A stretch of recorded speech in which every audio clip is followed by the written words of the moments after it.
নমস্কার বন্ধুরা, আজ আবার হাজির হয়ে গেলাম আপনাদের কাছে আবার একটা রেসিপি নিয়ে। তো এখানে দিয়ে দিলাম 2 চামচ সর্ষে, আর দিয়ে দেবো মিক্সিতে দিয়ে দেবো কিছুটা কাঁচা লঙ্কা। সেটা আর গুনে দেখালাম না আপনাদের, কারণ লঙ্কা আমি একটু বেশিই দিই। আর 4টে শুকনো লঙ্কা। তো এটা আমি একসঙ্গে পেস্ট করে নেব। চলুন রেসিপিটা সম্পূর্ণ দেখাবো, সঙ্গে থাকুন। নমস্কার বন্ধুরা, কেমন আছেন? সবাই ভালো আছেন তো? মন যাচ্ছে রান্নায় সব দর্শক বন্ধুদের জানাই স্বাগত। মন যাচ্ছে রান্নায় ওই যে আগেই দেখালাম, যে রান্নাটা আমি দেখালাম সেটা হচ্ছে আগে নিয়ে নিচ্ছি সর্ষে বাটা, সর্ষে 2 চামচ, আর হচ্ছে আপনার কাঁচা লঙ্কা, শুকনো লঙ্কা। তো ওটা দিয়ে কি করব সেটাই আপনাদের দেখাচ্ছি। করব আমি এটা দিয়ে গলদা চিংড়ি, গলদা চিংড়ি দই ভাপা, আর সেটাই আপনাদের সঙ্গে শেয়ার করব বলে আজকে আমি রান্নাটা নিয়ে এসেছি। তো প্রথমেই দিয়ে দেবো আমি গলদা চিনি নিয়ে নিয়েছি। এখানে দেখুন দিয়ে দিলাম ছোটো বাটির 1 বাটি দই, আর দিয়ে দেবো যে পেস্টটা আমি করে রেখেছি ওই পেস্টটা। মিক্সিতে পেস্ট তো পাতলা হয়ে যায়, পরে ওটা ধুয়ে দিতে হবে, কেন অনেকটা লেগে আছে।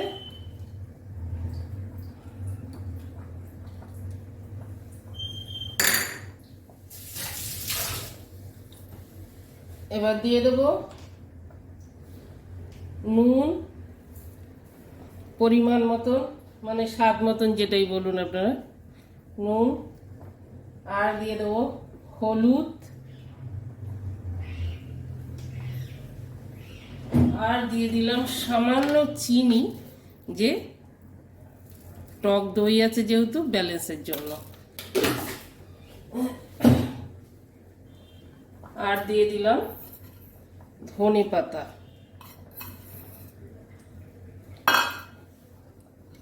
এবার দিয়ে দেব সর্ষের তেল একটু,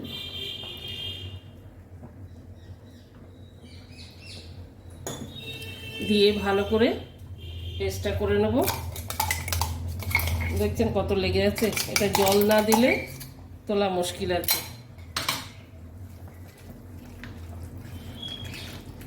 ভালো করে মাছগুলো ম্যারিনেট করে রেখে দেবো এই 5 থেকে 7 মিনিট।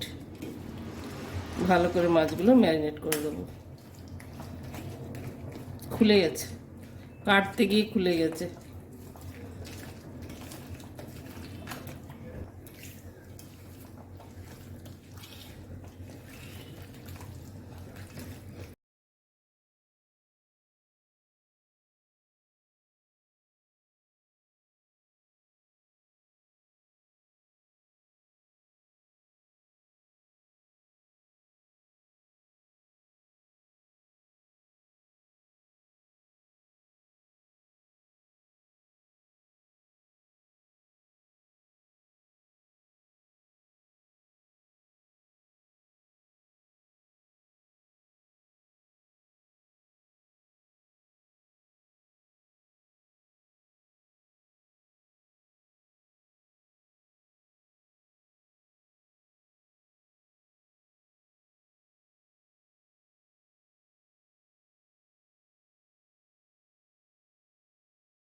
প্লেটে সার্ভ করে দিলাম।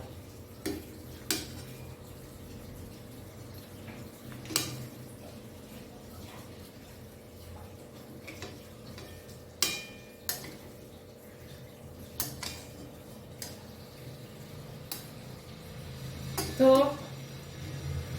সব দর্শক বন্ধুদের জানাচ্ছি, যদি ভালো লাগে তাহলে একটা কমেন্ট করে কমেন্ট বক্সে দেবেন, আর যদি ভালো না লাগে তাও কমেন্ট করবেন,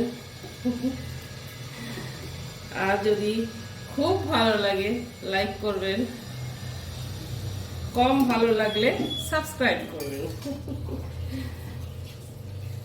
তো বন্ধুরা, এই ছিল আজকের রেসিপি আমার, সবটাই পুরো ঢেলে দিলাম কারণ একটা খুলে গেছে দেখছি।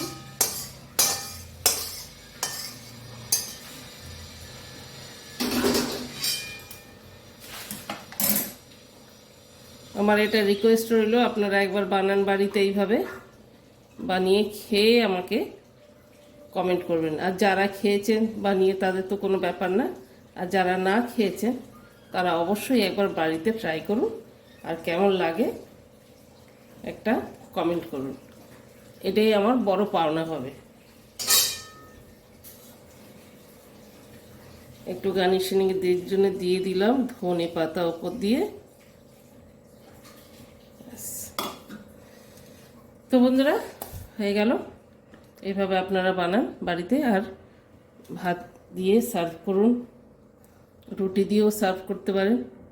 বাড়িতে কুটুবাটু এলে সবসময় মালাইকারি ঠারি হয়ে ওঠে না, এটা একদম শর্টে রান্না, চটপট হয়ে যায়।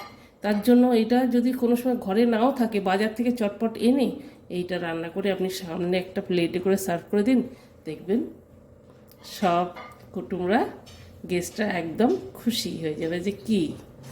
তো যাই হোক, অনেক বকবক করে ফেলেছি আজকে। তো সবাই ভালো থাকবেন, সুস্থ থাকবেন, দেখা হবে নেক্সট ভিডিও। By, tata.